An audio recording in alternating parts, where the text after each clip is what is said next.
Hola, ¿cómo están? Bienvenidos a la clase 6 del curso Ingeniería Vial. Esta clase será la segunda parte del tema sección transversal que veníamos trabajándolo de la clase anterior. Y en esta oportunidad vamos a trabajar los siguientes puntos que aparecen acá. Primero vamos a hablar de los tipos de drenaje y cómo protegemos la plataforma. ¿Se acuerdan un poco de la plataforma como la habíamos definido en la clase anterior, cierto? Y luego vamos a hablar de estos elementos, ¿cierto?, de terraplén y también de los elementos de corte, ¿cierto?, que son parte también de la plataforma.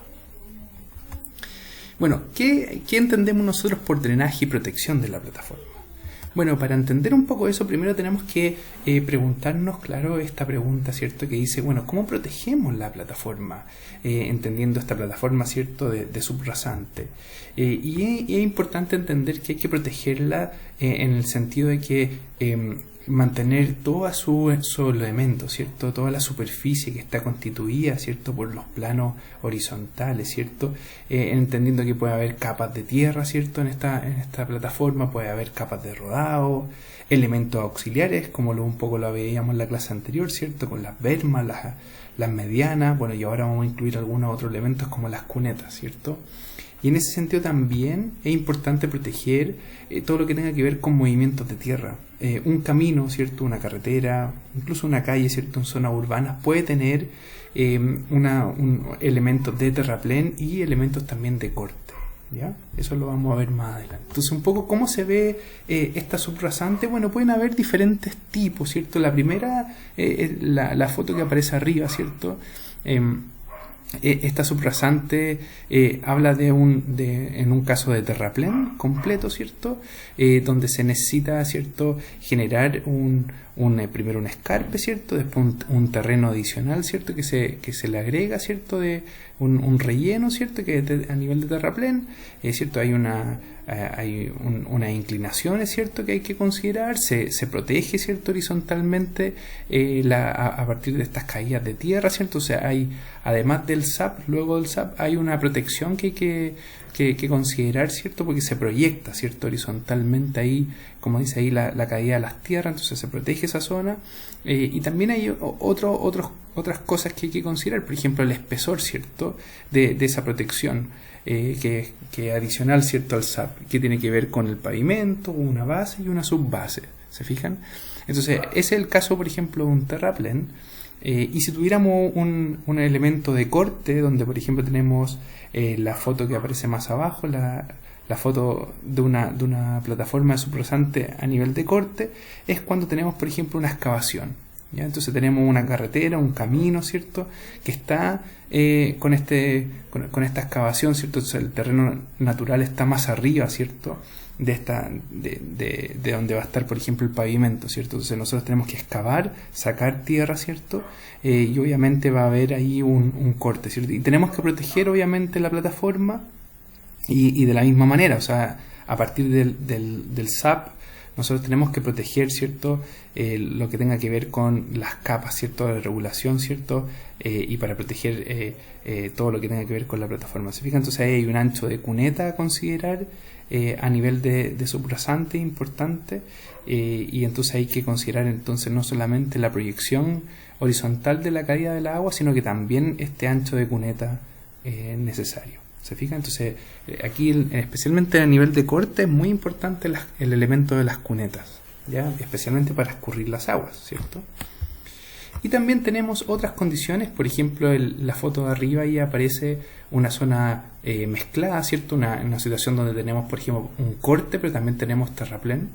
Entonces podría suceder algo así. O podríamos tener la foto que aparece más abajo, un terraplén, pero con una inclinación. Entonces también podría ser una situación que se dé. Y en ambos casos, obviamente, tengo que procurar de proteger, ¿cierto?, todo lo que tenga que ver con esta plataforma de subrasante, ¿cierto? Entonces, y en cada situación voy a tener que calcular ciertas situaciones. En el caso, por ejemplo, que pueda necesitar un foso, ¿cierto?, va a significar que tengo que escurrir las aguas por ese foso, ¿cierto? Entonces, eso me permite drenar, ¿cierto?, todo el escurrimiento superficial. Y hay otros elementos también que uno va necesitando, ¿se fijan? dependiendo de las condiciones del terreno, ¿cierto? Cómo me voy adaptando, ¿cierto? A la situación geográfica del entorno, ¿cierto? Ahora, ¿qué tipo de elementos nosotros podemos usar? Bueno, están las alcantarillas de tubos de hormigón, por ejemplo. Pueden ser hormigón simple, hormigón armado. Y obviamente hay un procedimiento de trabajo. Se excavan las zanjas, ¿cierto? Se instalan la alcantarilla, una construcción de sifones, etcétera, ¿cierto? Hay una serie de situaciones terminando al final con medidas de seguridad. ¿Ya? Entonces una serie de actividades que son necesarias para terminar el trabajo de este tipo de elementos para proteger la subrasante. Y uno ve ejemplos como este, ¿cierto? O sea, uno ve un típico alcantarilla de hormigón, ¿cierto? Donde el pavimento pasa por sobre, ¿cierto? Esta alcantarilla, ¿cierto? Y esto sería un ejemplo de lo que uno ve, por ejemplo, en algunas carreteras, ¿cierto? Entonces es algo que se ve comúnmente. Y esto a nivel de cajón, ¿ya? También puede ser de otros tipos de alcantarilla, y ahí también cambian un poco los materiales, ¿cierto? Pueden ser de metal, corrugado, de otro tipo, y también hay un procedimiento de trabajo muy similar al anterior, ¿ya? Ahora también existen los drenes. En este caso son escurrimientos que por lo general son horizontales.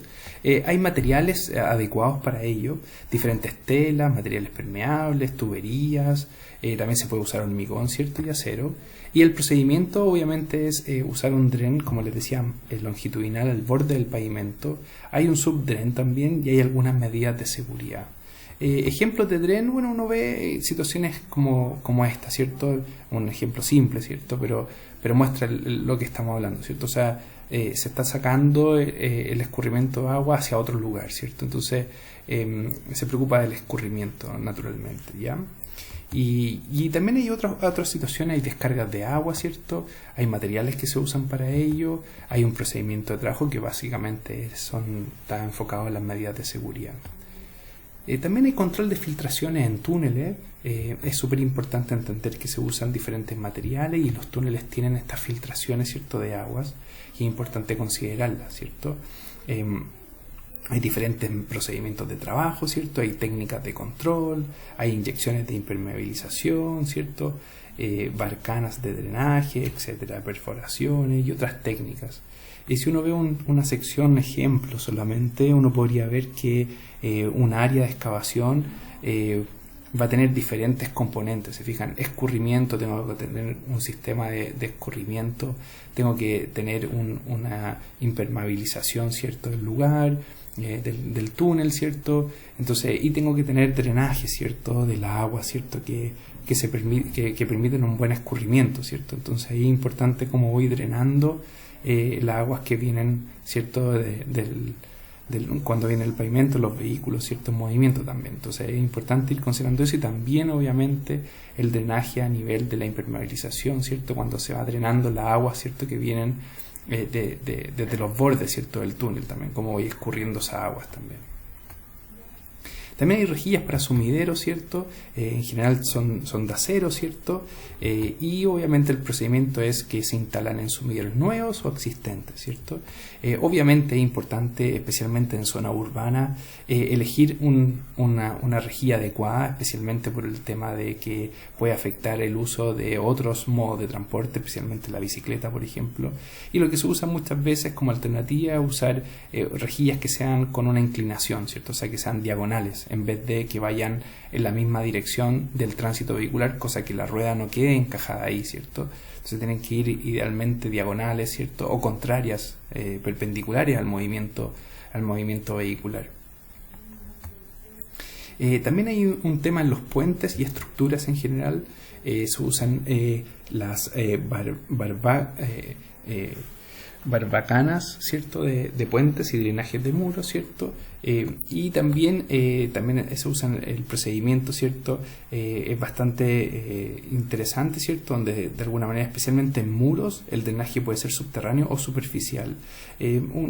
Simplemente un ejemplo de esto es cómo uno puede tener, por ejemplo, un muro, ¿cierto?, y puede tener un drenaje con barbacanas, o de alguna manera un drenaje de pie, ¿cierto? Y ahí hay diferentes ejemplos. Ustedes pueden buscar algunos otros que les permitan entender un poquito más qué es lo que le estoy transmitiendo acá. Pero hay diferentes técnicas, se fijan, y eso permite un mejor drenaje. Las soleras también son elementos que permiten proteger, ¿cierto?, la subrasante. Las soleras tienen una dimensión, ¿cierto?, vertical, ¿cierto?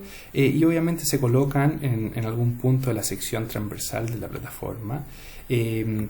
Entonces, de alguna manera demarcan la vía, ¿cierto? Y obviamente canalizan, ¿cierto?, los vehículos, ¿cierto?, para ir mencionando o mostrando, ¿cierto?, dónde está la pista, ¿cierto?, la pista de la calzada, ¿cierto?, hasta dónde termina, ¿cierto? Las soleras también están dispuestas, ¿cierto?, en el SAP, ¿cierto? ¿Cierto? A partir de ahí se instalan. Ahora, importante, hay diferentes tipos de soleras, como aparece ahí un poco la tabla, ¿cierto? Y cada uno va a tener diferentes usos, diferentes dimensiones. Ahora, lo interesante que son los materiales son de hormigón, ¿cierto? Y el procedimiento de trabajo detrás de esto incluye una serie de cosas, ¿cierto? Hay que tener una preparación, ¿cierto?, del sello de fundación, ¿cierto? Hay que identificar si las soleras son prefabricadas, ¿cierto?, o son hormigonadas en sitio. Hay un relleno necesario, un tema de, ¿cierto?, ahí de las filtraciones del agua, ¿cierto? Tiene que estar muy bien sellados esa solera, ¿cierto? Y obviamente eso va a permitir una mejor infiltración de las aguas, ¿cierto? Y que se escurran, ¿cierto?, de alguna manera hacia otro lugar más seguro. Y por eso hay que considerar también las medidas de seguridad, ¿se fijan? ¿Cómo son los tipos de solera? Así son los diferentes tipos de solera. Va a depender de varias condiciones, ¿cierto? Va a depender del tipo de vía, ¿cierto? Va a depender del flujo existente, de si, por ejemplo, en ese sector hay diferentes tipos de vehículos. Entonces uno va a ir eligiendo un poco cuál solera usar dependiendo de varias condiciones, ¿cierto? En algunos casos, por ejemplo, se usa un tipo de solera que permite también en zonas urbanas que los buses, por ejemplo, puedan acercarse lo más posible al andén, por ejemplo, cuando están en las paradas de buses. Y eso permite no romper, ¿cierto?, la rueda, ¿cierto?, la llanta de los buses, ¿cierto? Entonces, hay diferentes tipos de solera y cada una cumple su función. Se fijan acá, hay otros tipos, ¿cierto? Y cada uno va mostrando, ¿cierto?, a partir de las dimensiones, ¿cierto? Y un poco el uso que se da, ¿cierto? Y también hay otro tipo de soleras que se le llama la solerilla, que es un poquito distinta, ¿cierto? Son menores, ¿cierto? Se usa en diferentes condiciones, incluso en zonas más de, por ejemplo, tránsito de bicicleta, ¿cierto?, en ciclovía o en algunas calles locales, ¿cierto?, en calles de pasaje también se puede ver este tipo de solerilla, incluso en espacio público en general. Y también se ocupan para diferentes condiciones, ¿cierto? Entonces, además de la solerilla, ¿cierto?, y de la solera, también hay otros tipos, ¿cierto? Hay unas que son con zarpa de hormigón, y la zarpa de alguna manera se genera justo en el borde, ¿cierto?, del SAP ahí. Y eso se va generando, genera una inclinación la zarpa. Bueno, los materiales son, la mayoría de las veces estamos hablando de hormigón, ¿cierto?, como en los otros casos. Y obviamente también hay una capa de material importante ahí necesaria. Y el procedimiento de trabajo también es importante tener las características de los elementos de hormigón, el sello de fundación, muy similar a los otros casos, ¿cierto? Hay un tema de resistencia también importante y obviamente medidas de seguridad. ¿Cómo se vería una zarpa, cierto? Tenemos este tipo de situación, ¿cierto? O sea, hay un relleno, ¿cierto?, al borde izquierdo acá de la figura, ¿cierto? Está entonces la solera, por ejemplo, solera tipo A, y después viene esta zarpa, ¿cierto? Uno lo puede ver en varias calles, incluso en zonas urbanas, ¿cierto? Un ejemplo es lo que ustedes pueden ver en Alameda, muy cerca del Museo GAM. Y ahí también sucede eso, es súper complejo desde el punto de vista de la accesibilidad universal, ¿cierto? Porque los peatones, ¿cierto?, cuando cruzan, por ejemplo, la calle, se enfrentan con este tipo de zarpa, lo que dificulta mucho, por ejemplo, los rodados, las personas en silla de rueda, por ejemplo. Entonces es súper complejo, pero es muy efectivo desde el punto de vista del escurrimiento de las aguas, ¿cierto? Porque permite tener un almacenamiento importante del escurrimiento de la agua y obviamente separa lo que es la calzada, ¿cierto?, con el escurrimiento, ¿cierto? Entonces es interesante desde ese punto de vista. Y también hay otras soluciones que permiten ir protegiendo esta subrasante, construcción de canales, fosos, contrafosos, etc. Hay veces que no se necesitan materiales, salvo en algunos casos puntuales, ¿cierto? Y obviamente el procedimiento tiene que ver con la construcción natural, ¿cierto?, del terreno. Hay obras con revestimiento y sin revestimiento. Y eso es importante considerar porque va a depender un poco de cómo yo voy a escurrir las aguas, qué profundidad van a tener también. Y en ese caso también hay otras construcciones, ¿cierto? Y hay algunos hay que tener en cuenta cierta disposición de materiales excavados, ¿cierto?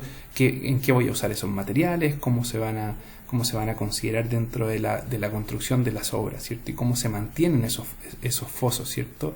Si se llenan de otros materiales, ¿cierto? O de basura o lo que fuera, no va a permitir cumplir la función que estaban cuyo objetivo fueron establecidos, ¿cierto? Entonces es también importante cómo se mantienen y quién los mantiene. También hay un tema de revestimiento importante de estos canales foso y contrafoso, y que tiene que ver con un revestimiento de hormigón natural, ¿cierto? O de acero, ¿cierto? Y también el procedimiento es una preparación importante, hay un revestimiento, ¿cierto? Y no menor, el control de calidad. Esto es un poco lo que uno vería en un contrafoso, por ejemplo, revestido.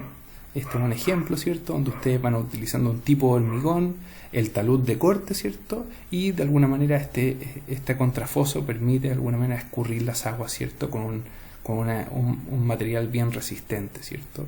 Ahí muestra un poco los espesores que hay que necesitar, ¿cierto? Y cómo serían al final las dimensiones, ¿cierto? Y acá habría, por ejemplo, un foso también revestido. También aparece también un ejemplo de cómo podría estar con algunas pendientes, ¿cierto? Con algunas dimensiones, con el material necesario, los espesores, la necesidad de mallas, con las condiciones que corresponden, ¿cierto? Desde el punto de vista de la resistencia que tendría. Pasemos al segundo tema. ¿Qué pasa con los elementos de infraestructura para la sección en terraplén, ¿cierto? Entonces, en terraplén es importante considerar que van a haber taludes, ¿cierto? Y esos taludes están dados, por un lado, por un tema de estabilidad. Entonces, en ese sentido, hay que considerar que los materiales que se tengan van a venir de excavaciones, ¿cierto? Realizadas en el mismo trazado o de yacimientos en otro lugar. Entonces, es súper importante ver bien la capacidad de ese material que se utiliza para ir rellenando, ¿cierto? Y obviamente van a haber ciertas inclinaciones máximas que van a ser soportadas, ¿cierto? Y obviamente se van a pedir ciertas condiciones, ¿cierto? Por ejemplo, aquí dice, claro, cuando los materiales lo permiten, ¿cierto? Los taludes de terraplén con alturas inferiores, ¿cierto? A 15 metros tendrán una inclinación máxima que aparece ahí, ¿cierto? De 1 es a 1,5, ¿cierto? Teniendo H como horizontal y B vertical, ¿cierto? Y obviamente las laderas con pendientes pronunciadas estas deben ser escalonadas, ¿cierto? Y es lo que uno ve típicamente, ¿cierto? En una carretera, por ejemplo, o en una calle, ¿cierto? Cuando está muy próximo, por ejemplo, a un cerro, ¿cierto? Entonces también ahí uno ve ese tipo de escalonamiento, ¿cierto? Y también los taludes de terraplén pueden ser también de acuerdo a su seguridad vial. En ese sentido también es importante considerar, por ejemplo, la inclinación que tengan. En algunos casos se van a considerar que sean transitables. Eso quiere decir que un auto, si se sale un poco de la vía, ¿cierto? Y se sale de este terraplén, ¿cierto? Y se va hacia los bordes, de alguna manera puede, como dice ahí, descender por el talud, pero sin volcarse. O sea, no va a poder retornar a la vía todavía, pero al menos no se genera un volcamiento. En otras condiciones puede considerarse, dependiendo un poco de esa variación de esa razón de B con H, puede considerarse recuperable. O sea, el conductor puede salirse de la plataforma, ¿cierto? Y volver, ¿cierto? Y volver y reincorporarse, ¿ya? Y eso se va a dar para ciertos terraplenes con inclinación menores a la razón de 1,4. Y en otros casos, ¿cierto? Cuando tenemos taludes mayores o algunas razones mayores de ahí de esa razón de vertical con horizontal, se puede producir volcamiento, lo que es bien peligroso, ¿se fijan? Entonces estamos hablando de estos taludes de terraplén que son súper importantes, cómo los vamos diseñando para pensar en la seguridad. Entonces uno puede ir viendo diferentes tipos, ¿cierto? Hay diferentes formas de ir llenando un poco estos terraplenes, ¿cierto? Cuando se va generando estas curvas, ¿cierto? Voy subiendo, ¿cierto? En una montaña, por ejemplo, cómo voy generando estos terraplenes, ¿cierto? Y voy generando también estas cunetas. Algunas veces también recuerden que puede estar el terraplén combinado con un corte, ¿cierto? Entonces, y voy llenando un poco, se fijan, incluso puedo usar mallas, ¿cierto? Y estas mallas me permiten contener, ¿cierto? Todo el material que está ahí, ¿cierto? Y eso permite evitar la corrosión, ¿cierto? Por ejemplo, de las aguas, por ejemplo, aguas lluvias, que es lo principal. Y también puedo usar alguna malla especial que incluya vegetación también. Entonces es súper interesante cómo voy protegiendo, ¿cierto?, mi terraplén, especialmente cuando estoy en situaciones de riesgo desde el punto de vista de la erosión, ¿cierto?, el viento, ¿cierto?, la agua, ¿cierto?, y otras condiciones. Entonces es muy importante eso. Entonces voy protegiendo un poco este talud del terraplén. Puede ser con siembra, ¿cierto? Una siembra controlada. Yo puedo usar alguna semilla, material, ¿cierto? Fertilizante. Tengo que incluir algunos materiales, incluso también agua, ¿cierto? Y también hay un procedimiento de trabajo, ¿cierto?, donde uno utiliza máquinas especiales, ¿cierto?, para ir sembrando.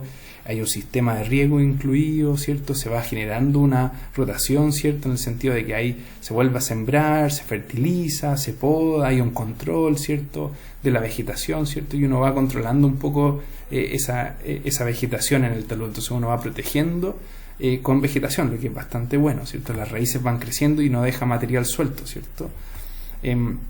Obviamente también puede haber malla biodegradable, y esa malla también va a tener ciertas condiciones, ¿cierto? En general se usa un enmallado cuadrado, ¿cierto? Tiene un peso que hay que considerar y una duración, hay una resistencia, hay una durabilidad, ¿cierto?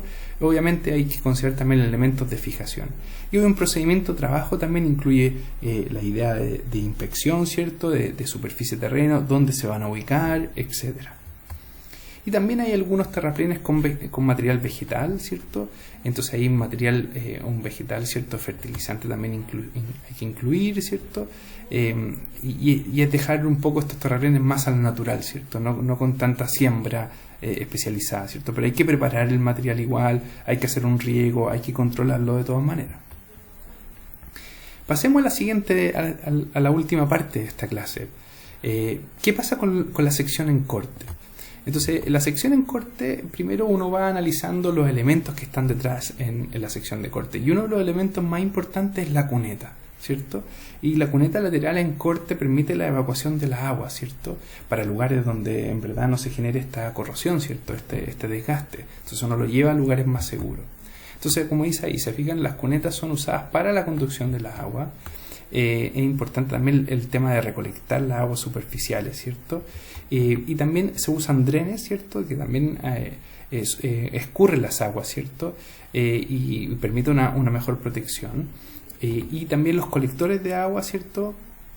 Y entonces, como dice ahí, se ocupan cuando la capacidad de las cunetas no es suficiente. Entonces, uno necesita un colector de agua lluvia con mayor capacidad, ¿cierto? Entonces uno puede ver algunos ejemplos, ¿cierto? Estos drenes horizontales, algo parecido a lo que les mostraba antes. Está el tema de las cunetas, ¿cierto? Cuando estamos en un corte, ¿cierto? Estas cunetas que van almacenando la agua, ¿cierto? Y obviamente hay colectores, ¿cierto? Cuando las cunetas no son suficientes, yo necesito de alguna manera un colector de aguas lluvias que recoja todas las aguas que se están escurriendo y las lleve a otro lugar de forma más segura, ¿ya?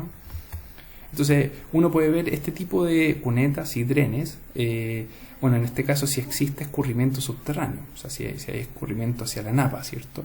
Entonces uno puede ver algunos tipos, ¿cierto?, a nivel de sección, ¿cierto?, como se está mostrando, a nivel de esta vista transversal, ¿cierto?, de la sección transversal, como se ve, por ejemplo, una cuneta, ¿cierto?, a partir de la berma, ¿cierto?, después del SAP se pone esta cuneta, ¿cierto?, y va a ir drenando, ¿cierto?, a la napa, ¿cierto? Hay que considerar es importante esta altura, ¿cierto?, de la cuneta, ese H sub C, que es importante cómo lo vamos midiendo, ¿cierto? Y obviamente eso va a depender también de otras condiciones. Hay un talud interior de cuneta, ¿cierto? En ese caso uno genera, como dice ahí, el talud o parte interior de la cuneta se inicia en el punto extremo de la plataforma, ¿cierto?, el borde exterior del SAP, y hay una inclinación, ¿cierto? Y que dependerá netamente de la velocidad de proyecto. Entonces acá está la velocidad de proyecto, ¿cierto? Y tenemos ciertas condiciones, como un poco lo que estábamos hablando antes, de cómo ir diseñando estas cunetas, ¿cierto? Con esta inclinación, ¿cierto? Máxima del talud interior de la cuneta. Ahí ustedes lo pueden ir revisando, ir entendiendo cómo uno puede ir dimensionando esto. La profundidad de la cuneta es súper importante también, que lo que yo les decía, este H sub C, y se mide, como dice ahí, verticalmente, ¿cierto? Ahora es importante también aquí si está revestida o no, ¿cierto? Y eso va a ir dependiendo un poco de qué tan profunda van a estar, recibirán la agua, ¿cierto? Y en el caso que, como dice ahí, en caso de no revestimiento es necesario hacer cunetas que se puedan profundizar. Y aquí me aparece un poco la figura, ¿cierto? La sección, donde aparece un poco el caso, ¿cierto? De si el escurrimiento a nivel de supresante y es solo por infiltración, ¿cierto? Entonces ahí de alguna manera se va infiltrando, ¿cierto? La agua recogida. Y también está el fondo de la cuneta, ¿cierto? El fondo de la cuneta también aquí habla de esto de cómo se va escurriendo, ¿cierto? Y se va generando una forma triangular, ¿cierto? Va adoptando la cuneta una forma triangular si se requiere excavar bajo la subrasante para tener más capacidad. ¿Ya? Entonces ahí también hay una forma de construir esta cuneta. Las cunetas pueden ser de hormigón, ¿cierto? El hormigón y va generando, ¿cierto? Además se genera un refuerzo, ¿cierto? Con el acero. Y hay un procedimiento de trabajo, ¿cierto? Que aparece ahí, ¿cierto? Con las características, con su preparación, con el sello fundación, ¿cierto? El relleno, ahí va uno avanzando y termina obviamente, como lo hemos dicho antes, con medidas de seguridad. También pueden tener otros tipos de cunetas, ¿cierto? Tipo Baden, que también tienen sus características, tiene refuerzos de acero, tiene una subbase granular, ¿cierto? Y base granular, y de alguna manera también hay un procedimiento de trabajo que lleva un poco detrás de cómo construir estas cunetas, ¿cierto? En fin, con lo que hemos visto hoy día, podemos decir que ya tenemos esta sección transversal cubierta, ya hemos cerrado un poco esta segunda parte, y los invito a si tienen alguna duda, algún comentario, a enviarme lo que necesiten a mi correo, seriani@mioandes.cl, y además también le entregaremos material complementario que podrá ayudarles a ustedes también a entender esto del escurrimiento de la agua y esta capacidad hídrica que tienen algunos elementos de la cuneta, ¿cierto? De esta sección transversal. Así que muchas gracias y nos vemos en una próxima oportunidad.